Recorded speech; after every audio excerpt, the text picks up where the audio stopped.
सूर्य ना तो घटता है ना बढ़ता है, एक सा रहता है हमेशा। और चंद्रमा 15 दिन घटता है और 15 दिन बढ़ता है। तो जरा दोनों तिथियां देखो आप, अष्टमी और नवमी। 9 का दुनिया पढ़ो, ना ये घटेगा ना बढ़ेगा। 9 के दुआ 18 जोड़ जाइयो, 8 और 1 9 3 27, 7 और 2 9 भाई, 9 चौके 36, 3 और 6 9, 9 पंचा 45, 4 और 5 9 छक्के 54, फिर 4 5 9 7 63, 6 और 3 9 8 72, 7 और 2 9 9 81, 8 और 1 और 9 धाम 90, 9 बचे, आखिरी में नहीं बचे। इसलिए राम ने वो अंक पकड़ा कि मैं जिस वंश में आया हूं ना वो घटता है ना बढ़ता है। अच्छा 15 दिन चंद्रमा घटत है, 8 को दुनिया पड़ गयो, 8 के दुआ 16, 6 और 1 7, एक कम भाव के नहीं भाव, 8 तिया 24, 4 और 2 6, फिर एक कम भाव के नहीं, 8 चौका 32, 3 और 2 5, फिर एक कम भाव के नहीं भाव, 8 पंचा 40, 0 हटाओ 4 बचे, 5 तक कम भाव के नहीं भाव। इसलिए भगवान ने अष्टमी तिथि को पकड़ लिया। अच्छा भगवान रात में क्यों आए? रात में इसलिए आए जब राम जी का अवतार हुआ। रामचरितमानस के सपा नंबर 119 पे बालकांड में देख लेना, लिखा है मास दिवस मास भा मरम न जाने कोई, रथ समेत रवि था के निशा कवन विधि हो। कौशल्या जी ने राघव जी को तैयार किया, अच्छा सजाया, अब पालने में सुला दिया। सूर्य नारायण ने विचार किया कि देखें तो हमारे कुल में भगवान आए कितने सुंदर हैं। और जो एक नजर मारी सूर्य ने और जो तिरछी नजर हमारे राघव ने मारी राम ने, 1 महीना रथ नहीं बढ़वाएंगे। 1 महीने का दिन हो गया अयोध्या में। कौतुक देख पतंग भुलाना और मास दिवस कहू जात ना जाना। रथांगे नहीं बढ़ रहा। चंद्रमा लुकत छिपत पहुंचे कहां? गोलोक। भगवान से बोले सरकार हमें दर्शन करने आपके। भगवान बोले चले जा, हम अयोध्या में वो अवतार भाव है। चंद्रमा बोले कि हम कैसे चले जाएं, हमारी है नाइट ड्यूटी।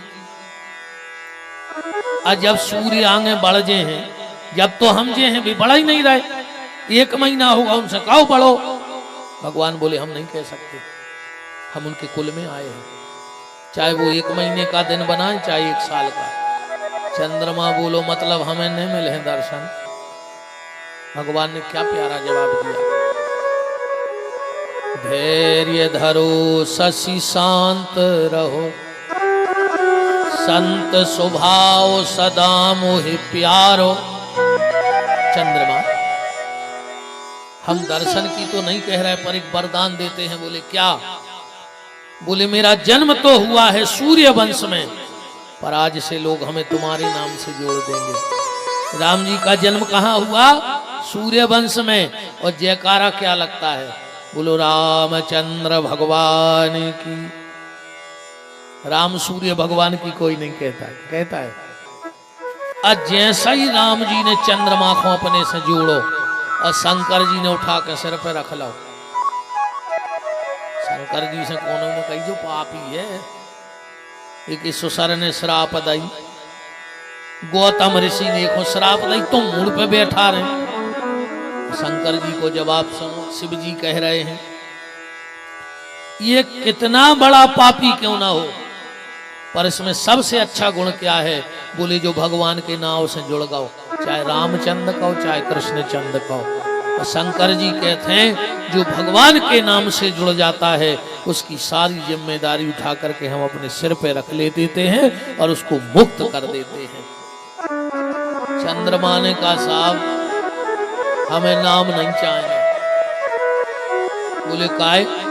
बोले जो है नाम वाला वही तो बदनाम है, मेरे अंगने में तुम्हारा क्या काम है ना। बिल्कुल जैसा ही है, जो जितना बड़ा होता है और जब निकर पाते सो उतना ही खतरनाक नकली निकलत है। हाँ, जो जितना बड़ो हुई है और जौन ननो की पोल खोले है उतना ही खतरनाक नकली निकर है।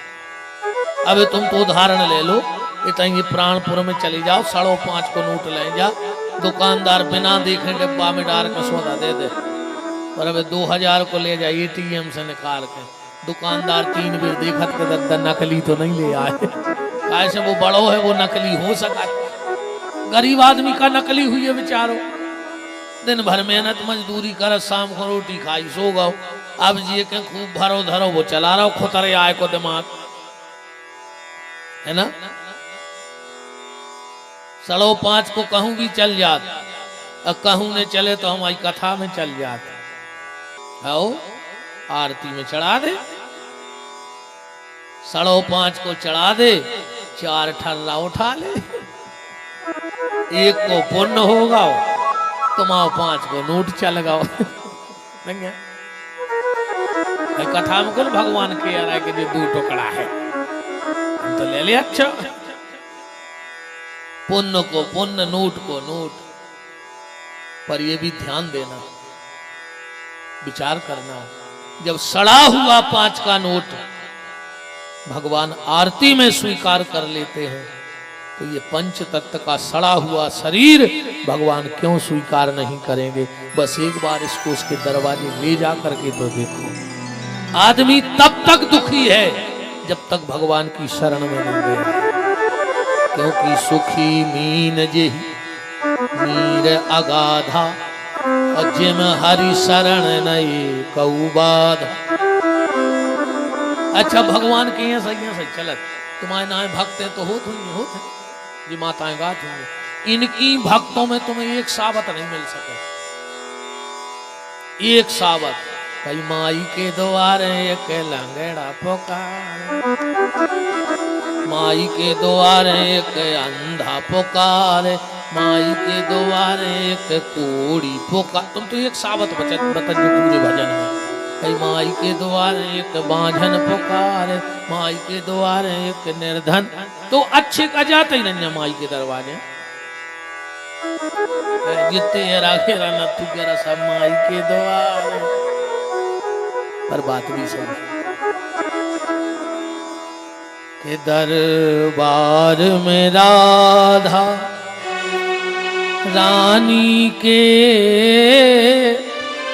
सब दुख दर्द मिटाए जाते हैं।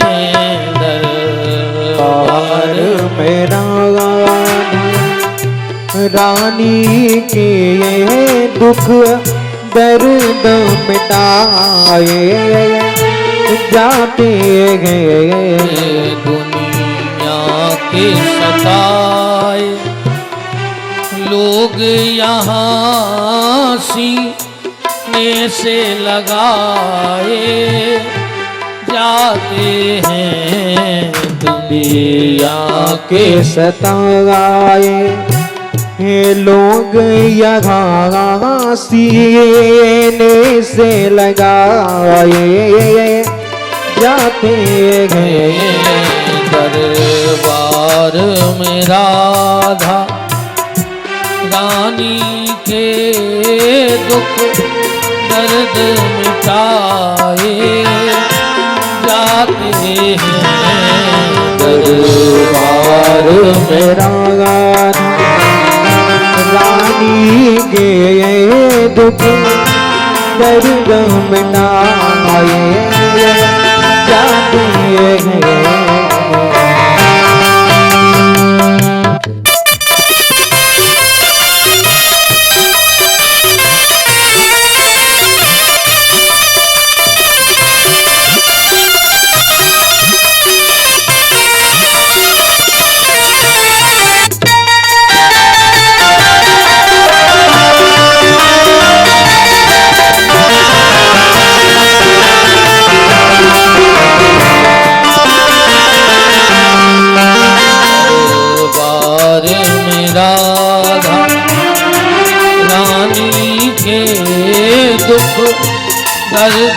मिटाए जाते हैं।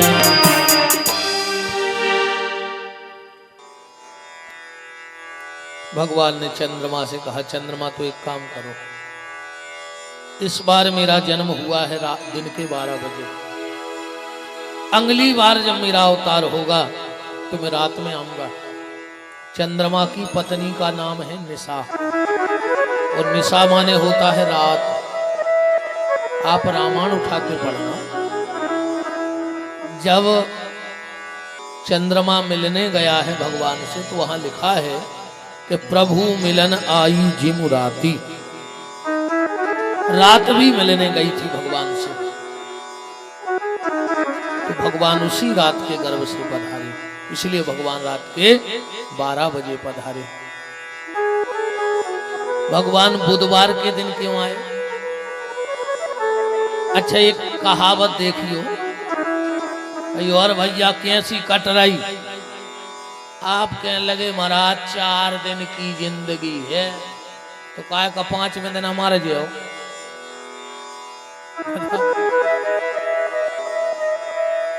आदमी कहते बस 4 दिन की जिंदगी। अरे महाराज, अरे दिन तो 7 हो तेरे भज्जा, और तुम 4 में जी रहे, दिन 7 ही होत के 4, और अरे कई भज्जा 4 दिन की चांदनी, अरे तो चांदनी तो 15 दिन की होते उजियारो पक्ष, तुमने उते भी कटौती कर ली।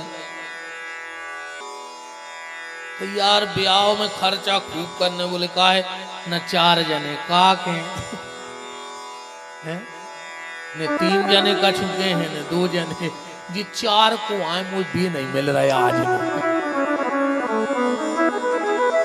आदमी कहते हैं अब कई 4 जने देखे तो काके हैं, 4 जने सुने हैं तो काके हैं। अच्छा, खूब शेर शायरी भाई वो पे भी जोई बनो, कई 2 कदम तुम भी चलो 2 कदम हम भी चले, माने 4 ही कदम चलो बस, आगे नहीं जाओ।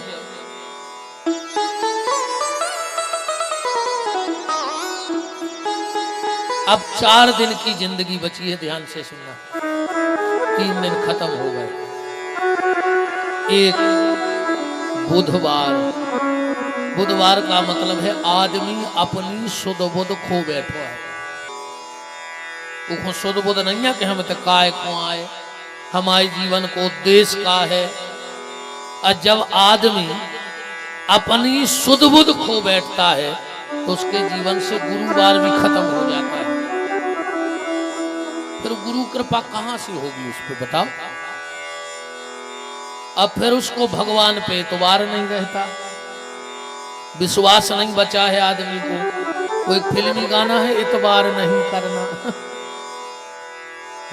है कोई ऐसा गाना, एतबार नहीं करना, माने अभी तो फिल्मी दुनिया बारे भी चिल्ले आ रखे है, एतबार कर गो ही न को पे विश्वास कर गो ही न। तो भगवान बुधवार को इसलिए आए कि तुम्हें शुद्ध बुद्ध बनी रहे कि मैं भी हूं। भगवान की सत्ता है, इसलिए बुधवार को आए। अब मेन बात पे आ जाओ। भगवान 11 साल 56 दिन नंद यशोदा के घर में रहे। क्यों? क्या कारण बना कि जन्म लिया वसुदेव देवकी के घर में और लीला का आनंद लिया नंद और यशोदा के घर में। कारण सुखदेव जी कह रहे, परीक्षित जरा ध्यान से सुनना, आज से 7 जन्म पहले यह नंद बाबा और यशोदा एक ब्राह्मण और एक ब्राह्मणी थे। ब्राह्मण के घर में अपार संपत्ति थी, पत्नी भी बहुत अच्छी मिली। हाँ, तुम पत्नी दुष्ट मिल जाए तो भगवान ही मालक है। एक नाथ कैसी घरवारी को मिल जाए। संत एक नाथ की कथा तो सुनी, सुनाई कौन है? एक नाथ की पत्नी हती बहुत खतरनाक। एक नाथ जी 24 घंटा तो भजन करें, और घर के दरवाजे कहूं कि बाबा आवे सो रोक ले और खूब नचे। घर वाली भारी परेशान। एक दिन एक नाथ जी गए एक आदमी के खेत पे, वो इतनो खुश के बताओ संत के चरण हमारे खेत पे पड़ गए। सुन तनक सो गन्ना वो गट्ठा बना के दे दो। एक नाथ जी तो मस्त आते अपने भजन में, धरे मूड पे चले जा रहे। अच्छा इनको घर हाथों बिल्कुल गांव के वो तरफ बीच गांव में हो जाने पर तो सो गांव में हो निकले। सो कई का एक नाथ जी कया ले आए गन्ना, बोले आओ तो बोले हमें दे दी सो ये कई बचो पूरा गट्ठा बांट दो, खबर ही नहीं।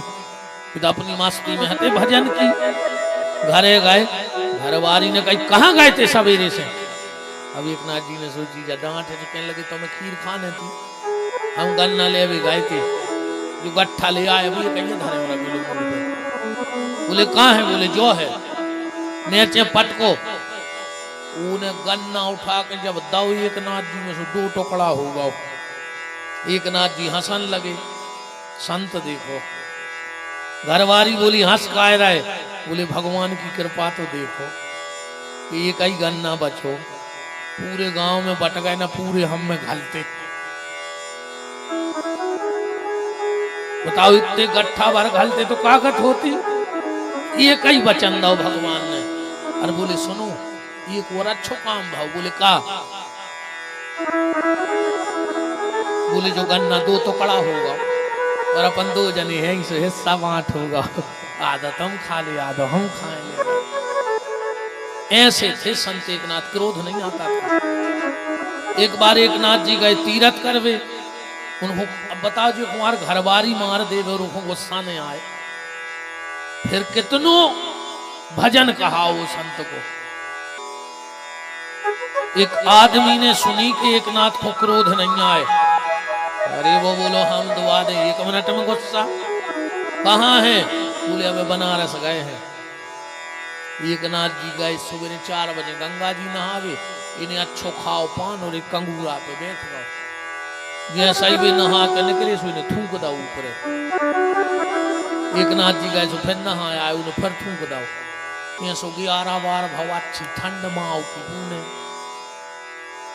अब वो खुदा ही शर्म लगन लगी यार के बताओ 11 बार थूक दो तो गुस्सा नहीं आई। सो चरणों में लिपट गो आके कहने लगे हम मान गए एकनाथ जी तुम्हें क्रोध नहीं आए। बोले काहे, बोले हमने तुम्हारे ऊपर 11 बार पान थूको और तुम्हें गुस्सा नहीं आई।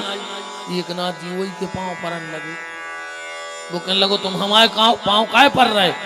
एकनाथ जी बोले वाह हम तो एक ही बेर सफर के जा रहे थे, तूने 11 बार थूक दो सो हमने 11 बार गंगा नहा ली माओ की तूने हथी। ऐसे थे एकनाथ जी, इतने उच्च कोटि के महात्मा। तो पत्नी अच्छी मिल जाए और ना फिर कबीरदास जी की पत्नी। एक आदमी गाओ कबीरदास जी के जून को महीना जेठ 12 बजे रहे दिन के कबीरदास जी बाहर बैठे सूत काट रहे थे। वो जाके बैठ गए। बोले काहे, हमने सुनी है कि तुम पति पत्नी में लड़ाई नहीं हुई। कबीरदास जी बोले हमने आज नो नहीं लड़ी। बोले वो मंत्र बता दे यार। बता दें तुम उन्होंने नहीं बता। मैं कह रहे बता दी दद्दा, हम उन्हें तो बहुत परेशान है। बता दें ये में 2 आदमों की लड़ाई न हुए। ये करेंगे हम तो दे गुरु जी हमारी जी का। कबीरदास जी बोले देखना है कि हम पति पत्नी में लड़ाई क्यों नहीं होती। बोले क्यों। कबीरदास जी 12 बज रहे दिन के, बाहर ही बैठे बैठे बोले सुन रही। भीतर से आवाज आई हाँ। बोले तना डब्बी जला के ले अच्छो, हमें सूजी में धागा डालने। घरवारी आई कबीरदास जी की पत्नी, डब्बी जला के धर गई, भीतर चली गई। कबीरदास जी बोले ये से लड़ाई नहीं हुए, हमने डब्बी मंगाई उन्हें धर दी। अब आजकल की घरवारी होती कल तन 12 बजे तो कजो तुम घरे कि टार्च दे दे हम कथा सुने आए। दिन में घरवारी तुरंत मोड़ा सके कि 2 फूट कहीं दिखा ले आओ तो लड़ाई ठाइए। बताओ अच्छा दिन में कहूँ टार्च मांग हो घरे तो घरवारी का कहे कि मोड़ा सके दिखा ली दादा की फूट गई। इतने में लड़ाई ठाइए। जहां तर्क वितर्क ना हो है ना, ब्राह्मण बड़ा विद्वान था, पत्नी बड़ी कुल वाली मिली ब्राह्मण को। अच्छा, ब्राह्मण में बहुत अच्छी आदत ये थी कि जब ब्राह्मण की पत्नी उसको भोजन की थाली लगा देती तो ब्राह्मण घर के बाहर खड़े हो जाते हाथ जोड़ करके, और जो भी निकलता उससे कहते भैया भोजन कर लो। अब पंडित जी इतने अच्छे से कहें कि वो बैठ ही जाए। आदमी सिर्फ 2 जगह भोजन करत है, तीसरी जगह कहूं को भोजन नहीं करत। जानते हो कहां कहां? एक, भूख बहुत तेज लगी हुए, अब को काए चाय ने काए, हम तो खे हैं न हमारा थे अब, है ना। और दूसरा, खिलाने वाले का भाव इतना अच्छा होता है कि आदमी को बिल्कुल भूख न लगी हो फिर भी वो एक रोटी खा लेता है। या तो भूख बहुत तेज लगी हो या खिलाने वाले का भाव बहुत अच्छा हो तो वो भोजन कर लेता है। पंडित जी इतने अच्छे भाव से कहते, इतने अच्छे भाव से कहते कि वो भोजन को बैठ ही जाता है। पंडित जी ऐसा क्यों करते हैं पता है? नीति शास्त्र में श्लोक आया है, सूत्र क्या लिखा है? कूर्था पुत्रेण जातेन यो न विद्वान न धार्मिक कथंचित स्यादुर्भरा किन्नः सूकर सावक। उस व्यक्ति के जीवन का कोई मतलब नहीं जो दुनिया में आया और अपना पेट भर के चला गया। इतना काम तो सुअर ने भिष्टा खा के कर लिया। अगर हम अपना पेट भर के और मर गए तो हमारे और सूकर के जन्म में कोई अंतर नहीं। इबादत नहीं है खाली माला को घुमा देना। भगवान के लिए माला फेरे से खुश नहीं हुए। इबादत नहीं है खाली माला को घुमा देना, इबादत है किसी भूखे को भोजन करा देना। भगवान की पूजा है भूखे को भोजन। और मलुकदास जी ने तो क्या प्यारी बात कही है अपने साहित्य में कि भूखे को टुकड़ा और प्यासे को पानी, तो हरि भक्तों की यही है निशानी। जो भूखे को भोजन कराए, प्यासे को पानी पिलाए, भूखे को भोजन लिखो है। अब हम कौन के घरे चले जाएं, आदमी काजू लाए, फिर किसमिस लाए, फिर और दुनिया भर को तमा है गुरु जी इतना सा, गुरु जी इतना सा। काय हमका भूखो मर रहा है कि हमारे घर खाने का काजू किसमिस नहीं खाए। और कोनो को 2 दिना को भूखो बाहर चले आते रहे तो 2 रोटी नहीं छूटता आदमी के हाथ से। भाई रोटी ओखो खुआओ जे खो जरूरी है, खाए खुआए खो का खुआ रहे बोलो। किसको खिलाना चाहिए? जो खा चुका है या जो भूखा है? जो भूखा है उसको खिलाओ। और जो भूखे को भोजन कराता है और प्यासे को पानी पिलाता है, तो मलुकदास जी कह रहे हैं